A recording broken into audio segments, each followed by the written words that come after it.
Halo Bapak Ibu, saudara-saudari sekalian, lovers and haters, salam cerdas Indonesiaku. Jumpa lagi kita pada kesempatan kali ini. Bagi Anda yang belum subscribe channel saya, silakan subscribe channel saya. Tekan loncengnya agar Anda dapat notifikasi setiap kali saya mengupload video-video saya. Oke, pada kesempatan kali ini saya akan membahas sebuah vonis Pengadilan Negeri Jakarta Selatan atas gugatan 98 triliun kepada Yusuf Mansur. Wah, ini mantap ini. Akhirnya Pengadilan Negeri Jakarta Selatan menjatuhkan vonis kepada Yusuf Mansur. Waduh, atas gugatan 98 triliun. Kita lihat saja beritanya nih ya di CNBC. Ya. Nah, di sini kalau kita lihat ya, ini sih menarik ya kalau saya bilang ya, menarik banget beritanya. Jadi di sini dikatakan bahwa Pengadilan Negeri Jakarta Selatan mengetok putusan gugatan dari seseorang yang namanya Jaini Mustafa. Gugatannya sebesar 98 triliun kepada Yusuf Mansur, ya. Nah, di sini dikatakan bahwa kasus ini awalnya, bermula ketika Jaini Mustafa dan para jamaah Masjid Darul Salam Kota Wisata mendengarkan ceramah Yusuf Mansur ini pada tahun 2009, sehingga akhirnya mengikuti presentasi Yusuf Mansur terkait bisnis batu bara. Wah, prospek dia ceritanya ya. Dari tahun 2009 kepincut dia mendengarkan ceramahnya Yusuf Mansur, ya. Disebutnya Ustadz, cuman saya diminta sama orang, Pak, jangan pakai nama Ustadz lah, sebut aja Yusuf Mansur. Ya udahlah, saya ikutin aja ya, karena katanya nggak cocok, Pak, dikasih nama Ustadz gitu ya. Ustadz kan pencerah gitu katanya ya. Oke deh, saya ikutin aja deh ya. Nah, jadi kepincut, kemudian dia ikutin presentasi Yusuf Mansur ya mengenai bisnis batu bara itu. Nah, dikatakan bahwa bisnis tersebut dikerjakan oleh PT Partner Adi Perkasa, di mana Yusuf Mansur sebagai komisaris utamanya, ya, yang dikatakan tambangnya berada di Kalimantan Selatan. Dalam presentasinya Yusuf Mansur menjelaskan bahwa bisnisnya dapat menguntungkan sebesar 28,6% yang akan dibagi 3. Ya, kalau dari penjelasannya 28,6% sih masih masuk akal ya. Ini asumsi setahun ya, bukannya sebulan ya. Masuk akal sih ya. Nah, tapi bisnisnya itu gagal gitu. Bisnis tambangnya ini gagal. Akhirnya Jaini ini melayangkan gugatan ke Pengadilan Negeri Jakarta Selatan dari atau sejak Februari 2022. Dari tahun lalu. Jadi ini kasusnya sudah berjalan 1,5 tahun ya. Ada 4 pihak yang dijadikan tergugat oleh Jaini ini, yaitu PT Adi Partner Perkasa, Ardiansa, Yusuf Mansur ya. Satu lagi siapa? Baitul Mal Watanmil Darussalam Madani. Ada 4 pihak ya. Nah, ini waduh. Jadi berkali-kali orang menyebutkan Yusuf Mansur itu, kan dia ada beberapa kasus ya. Berkali-kali dia lolos gitu dari tuntutan gitu ya. Nah, kali ini akhirnya Pengadilan Negeri Jakarta Selatan memutuskan ya, memvonis lah sebut saja ya. Setelah 1,5 tahun bertarung di Pengadilan Negeri Jakarta Selatan ini, ya. Nah, jadi masalahnya ini, ya, setelah 1,5 tahun, setelah Jaini Mustafa mengajukan tuntutan sebesar 98 triliun, karena saya duga itulah uang yang dia anggap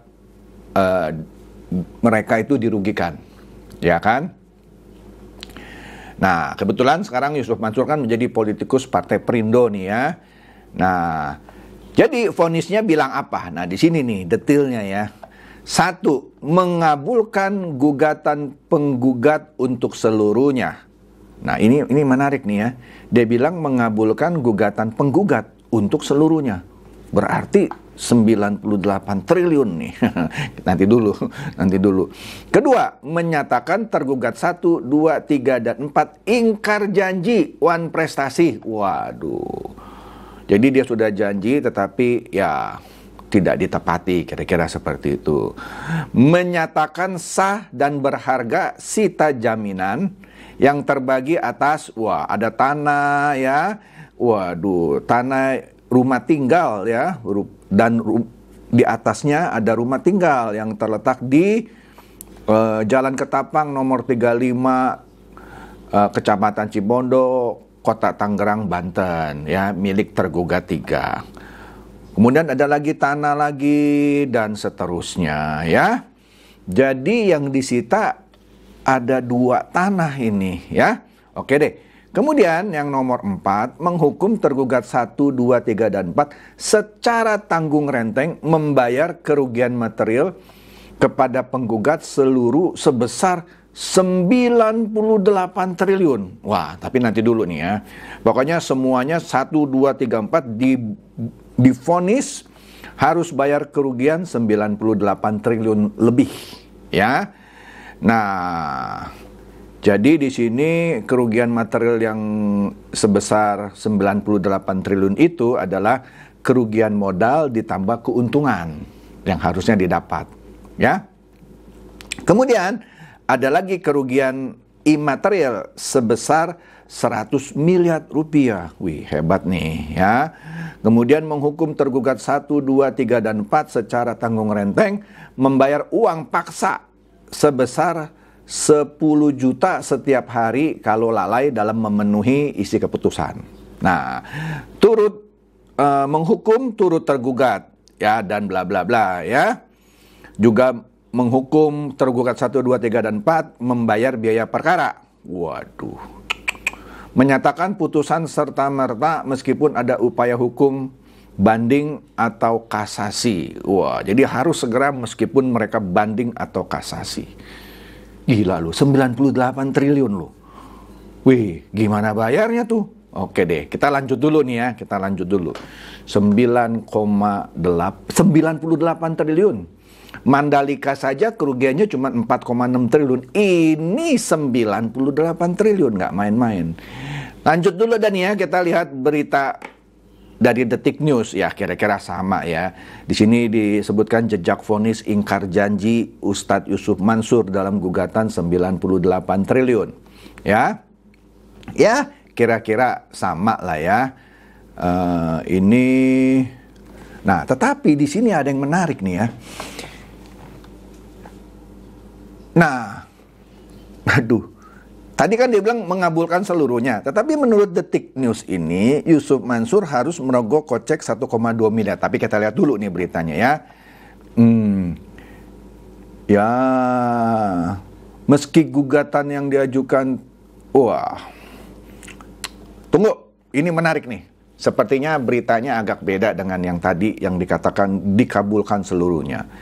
Ya, nah kita lihat nih detailnya nih di sini menurut Detik News.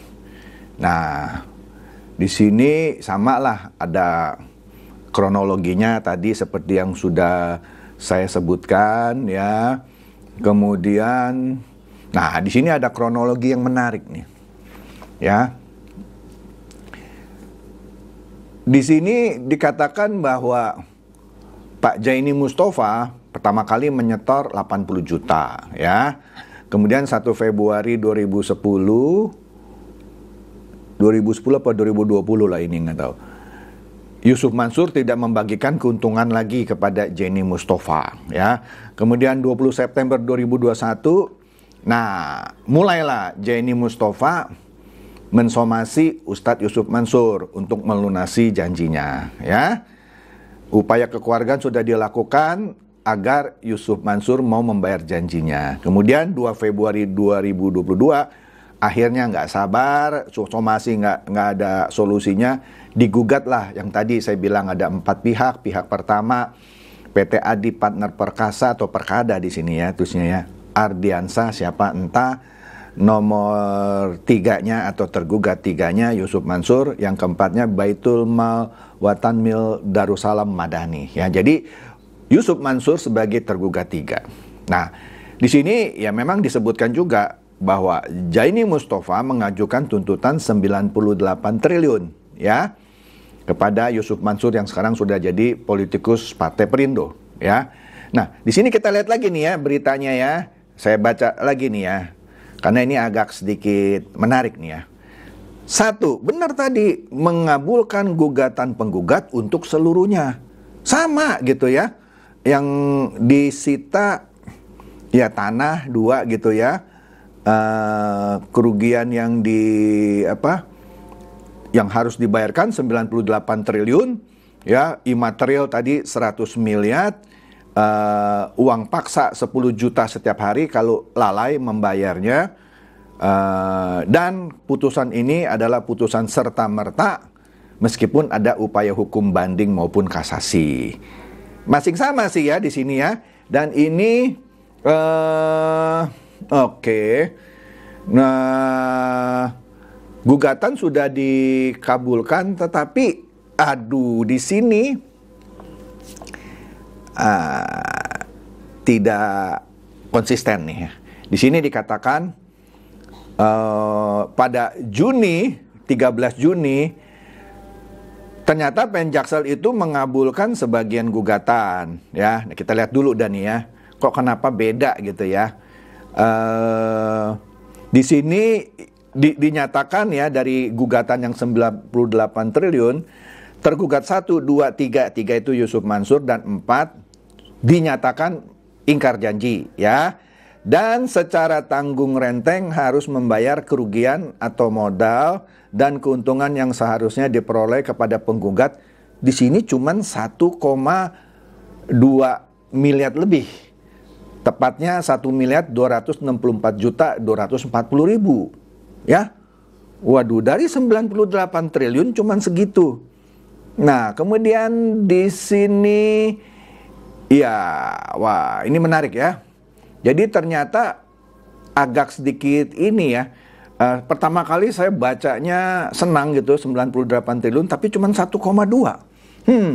Ya. Nah, di sini ada catatan penting nih ya. Catatan penting bahwa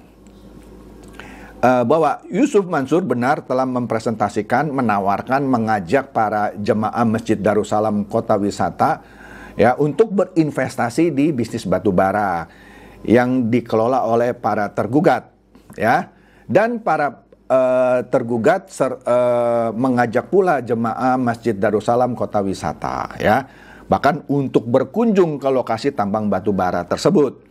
Kemudian dalam investasi telah ditentukan keuntungan investor 28,6% dalam 1 kali produksi dalam kurun waktu kurang lebih 31 hari. Oh, ternyata tadi saya salah asumsi. Ternyata yang dijanjikan keuntungannya adalah 28,6% dalam 1 kali produksi dalam waktu kurang lebih 1 bulan. Jadi 1 bulan dijanjikan keuntungan 28,6%. Artinya kalau dia setiap bulan produksi kali 12 aja, ya 300% lebih. Wah, Ponzi kalah ini. Ini kan janjinya segitu ya, 28,6% per bulan. Nah, oleh karena itu ya mereka tertarik untuk berinvestasi gitu ya. Nah, oleh karena itu majelis hakim berpendapat penggugat dan tergugat telah sepakat melakukan perjanjian tadi kan ya. Nah, tetapi dari perjanjian itu yang seharusnya ada hak dan kewajiban dari masing-masing pihak ya, yaitu penggugat mempunyai kewajiban menyetor modal, sudah dilakukan, tetapi juga harusnya mempunyai hak menerima keuntungan sebagaimana yang dijanjikan. Kan janji 28,6% per produksi alias 1 bulan kira-kira dia bilang ya. Nah, oleh karena itu para tergugat di sini menurut majelis hakim ya, memang dia punya hak untuk menerima setoran modal, tetapi punya kewajiban untuk memberikan keuntungan yang sudah dijanjikan. Astaga. Jadi begitulah duduk perkaranya, sehingga majelis hakim berpendapat para tergugat telah wan prestasi kepada penggugat karena tidak memberikan keuntungan sebagaimana yang dijanjikan. Dan sudah disomasi 2 kali, enggak digubris, akhirnya digugat, akhirnya majelis memutuskan begitu, ya. Waduh. Kita lihat lagi nih, berita satu lagi, penasaran saya nih, ya. Kita lihat yang CNN nih. Wah, CNN ternyata memandangnya dari segi lain. Ternyata benar ini, tidak 98 triliunnya yang diwajibkan majelis hakim untuk dibayar oleh tergugat 1, 2, 3 itu Yusuf Mansur dan tergugat 4. Makanya di sini judulnya Yusuf Mansur selamat dari gugatan 98 triliun. Wah, ternyata nggak semuanya yang dikabulkan. Ya, di sini dikatakan Yusuf Mansur selamat dari gugatan membayar 98,7 triliun kepada Jenny Mustafa. Ya, karena, nah di sini baru yang saya yakini ini benar lah. Karena PN Jaksel hanya mengabulkan gugatan Jenny Mustafa terhadap Yusuf Mansur sebagian. Jadi nggak tahulah kenapa itu berita yang awal-awal dikatakan mengabulkan seluruhnya. Ternyata di sini cuma sebagian. Menarik ya. Jadi selamat dia nggak bayar 98 triliun, ya. Jadi di sini dikatakan dengan vonis ini ternyata pengadilan hanya menghukum Yusuf Mansur membayar kerugian kepada penggugat hanya sebesar 1,26 miliar secara tanggung renteng bersama 3 tergugat lainnya. Kecil lah 1,26 miliar ketimbang gugatannya yang 98 triliun. Nggak ngerti nih, ya kan? Jadi cuma dihukum ya bayar 1,26 miliar. Buset. Nah, mesti dicari tahu nih ya kenapa digugatnya 98 triliun, ya. Di sini para tergugat juga harus dihukum membayar biaya perkara 9,43 juta, kecil lah, ya. Tapi cuma 1,26 miliar coy. Ya oke deh. Nah, tapi ya betul yang saya bilang tadi, kita harus cari tahu kenapa Jenny Mustafa menggugat Yusuf Mansur sebesar 98,7 triliun. Ya, menarik. Oke, jadi di sini tadi tanah Yusuf Mansur dan rumah di daerah Banten itu ada 2 itu ya, disita. Ya, di sini dikatakan ya, Jenny dalam petitum gugatannya betul ini menggugat kerugian material sebesar 98,61 triliun. Nah, di sini biasanya ketika seseorang menggugat tentu dia punya dasar ya. Saya nggak tahu dasarnya kenapa dia bisa menggugat 98,61 triliun. Tentu ada hitung-hitungannya. Tapi di sini nggak dijelaskan. Ya. Di sini ya sama lah. Intinya bisnisnya mandek, janji yang mau dikasih keuntungan 28 berapa persen tadi ya per produksi juga tidak kunjung diberikan, maka akhirnya Jenny Mustafa menggugat. Jadi menarik ya, dari gugatan 98 triliun yang dikabulkan cuma 1,26 miliar sekian saja. Jadi itu saja yang menarik dari putusan Pengadilan Negeri Jakarta Selatan ya 2 hari yang lalu ini ya. Ya, semoga ini mencerdaskan dan mencerahkan Anda semua. Silakan share video saya ini kepada teman-teman, sahabat atau kerabat supaya mereka tambah cerdas dan tercerahkan. Seperti biasa, terima kasih.